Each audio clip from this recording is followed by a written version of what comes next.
আমরা সাবেক স্বরাষ্ট্রমন্ত্রী একটা সাক্ষাৎকারে শুনেছি যে তিনি এই জুলাই আগস্টের যে ঘটনা সেটাকে তিনি বলছেন যে ইসলামী উগ্রবাদ এবং সেনাবাহিনীর যৌথ অভ্যুত্থান। পরবর্তীতে আব্দুর রহমান আওয়ামী লীগের প্রেসিডেন্ট সদস্য একটা সাক্ষাৎকারে বলছেন যে আওয়ামী লীগ একটি বিশ্বাসভঙ্গের শিকার, সেনাবাহিনী যে ভূমিকা খুবই হতাশাজনক, তাদের দায়িত্ব তারা পালন করেনি, যে সাপে দংশন করেছে সে সাপই বিষ নামাবে।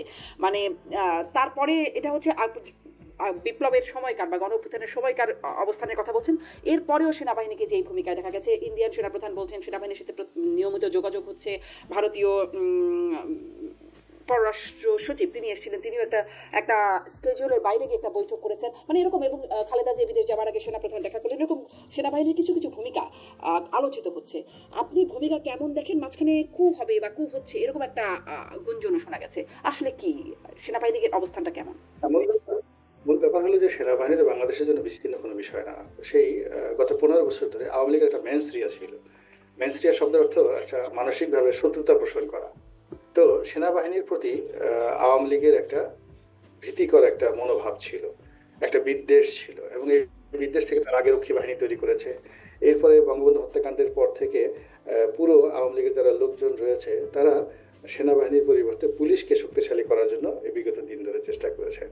দ্বিতীয়ত হলো যে তারা সেই যে বিভিন্ন ডক্ট্রিন আছে, সেনাবাহিনীকে ধ্বংস করার যে বিভিন্ন ডক্ট্রিন, সেই ডক্ট্রিনগুলো তারা পালন করেছে। অর্থাৎ সেনাবাহিনীকে যুদ্ধ করতে না শিখিয়ে তাদেরকে খেতে শিখিয়েছে।